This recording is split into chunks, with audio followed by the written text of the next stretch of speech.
We are right now hearing leaks for a phone that we've never even heard of before. So what is happening?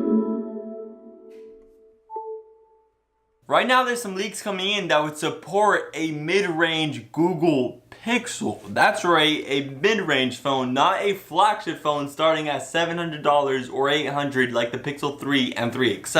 This move would make a lot of sense from Google because if we go to their website, the cheapest phone that they sell is the Pixel 2, the base Pixel 2, still at $650. Still. Let me just say this, it's been over a year since the Pixel 2's been out and they still haven't discounted it at all. They're just like, oh, we'll keep the base price because why not? $650 for a Pixel 2. Snapdragon 835 and those big bezels, you're gonna have to pay $650. Okay, I could buy that or save $100 and buy the OnePlus 6. Which one am I gonna do, Google? Come on. So since Google's like the only phone manufacturer that doesn't offer a budget phone, and you must be like, Apple offers a budget phone, and if you don't want to consider the iPhone XR budget, well, you could look at the iPhone 8 and iPhone 7. Apple still sells those, but at much cheaper prices. You know, Samsung of course has their share of budget phones, Xiaomi has their budget phones. All these phone manufacturers have a budget phone. They don't just sell flagships. And now it looks like Google's finally looking around them. They're like, oh, they have a mid-range phone. They have a mid-range phone. Oh, over here too. They're like, oh, we're looking around the table. And now they're finally gonna come out with a mid-range phone. We right now have absolutely no idea what the name could possibly be. The rumors are coming in Pixel 3 Lite. Yes, we're hearing this Lite name because if you don't remember, we called the iPhone XR iPhone XS Lite. So we're hearing that name, Pixel Lite. We could also name it Pixel 3 XR because it's the budget lineup to the Pixel 3s, kind of like the XR to the XS's. This budget Pixel is supposedly going to retail in between $300 and $500, so it's not going to be that the same budget as the iPhone XR. So it's not going to be how like the XR still has everything the same as the XS except for the display. Now when we start getting to that $500, $400, $300 price range, you're going to start marking off a lot of things off these flagship phones. That's what you have to do to make them mid-range. The OnePlus 6T is an amazing phone for $550, but it doesn't have water resistance, it doesn't have stereo speakers, it doesn't have wireless charging, so it is missing those flagship features, but it has a good processor and those things that make it baseline good. And those things that make it baseline good for those OnePlus phones is now going to be baseline good for the Pixel 3 mid-range. When you buy the Pixel 3, what are the two main reasons you are buying the Pixel 3? One is for that absolutely outstanding camera,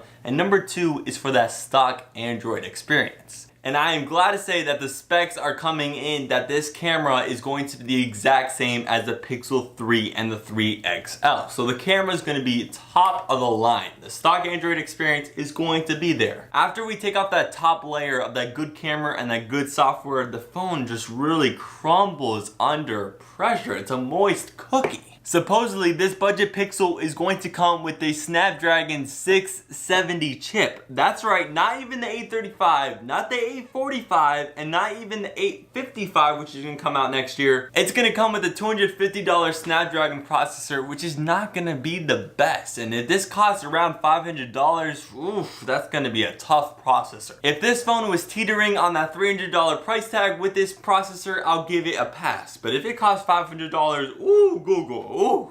Just a quick little asterisk, the $300 Pocophone F1 has a Snapdragon 845 processor. The same processor that's found in the Note 9 and the Pixel 3 XL is all the way in the $300 Pocophone F1. The processor is iffy, and now we gotta talk about the display. Yeah, it's gonna be an LCD display. That's what we usually see at these budget prices. Anything below $500, you could probably expect an LCD display. It's very similar to the XR that has an LCD display and the XS has an OLED. Don't worry, it's gonna be a 1080p 5.5-inch LCD panel. I'm sure it'll be good. This phone is only going to supposedly come with 32 gigabytes of storage in 2018. 32 gigabytes? Really, Google? Really? I'm telling you right now, if this thing comes out at $500 with a Snapdragon 670 and 32 gigabytes of storage to start off, I'm just gonna be like, I'll pass on this. I'll focus on the Pixel 4 because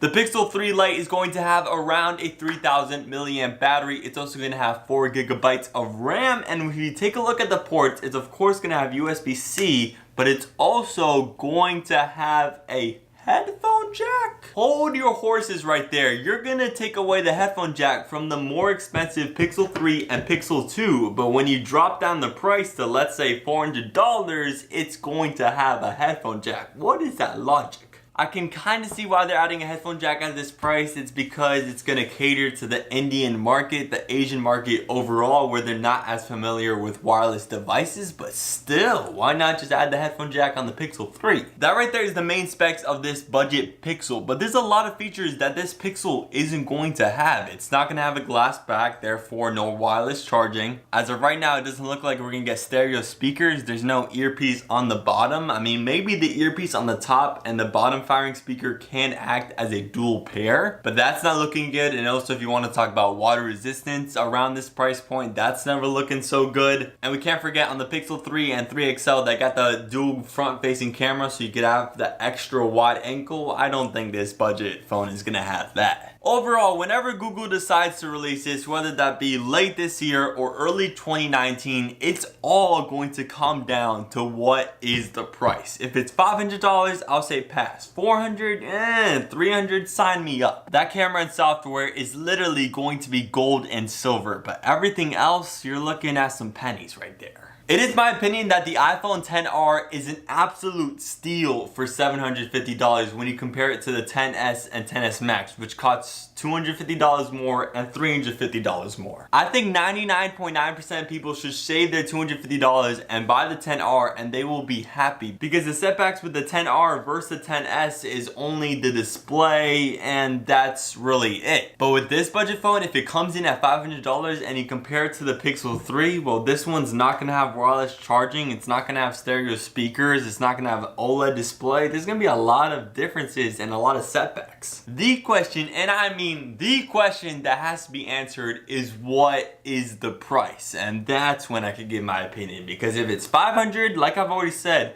I'll pass on that, but $300, sign me up. Please like this video to share it with the world, and make sure you subscribe, because I will see you tomorrow for the latest and greatest.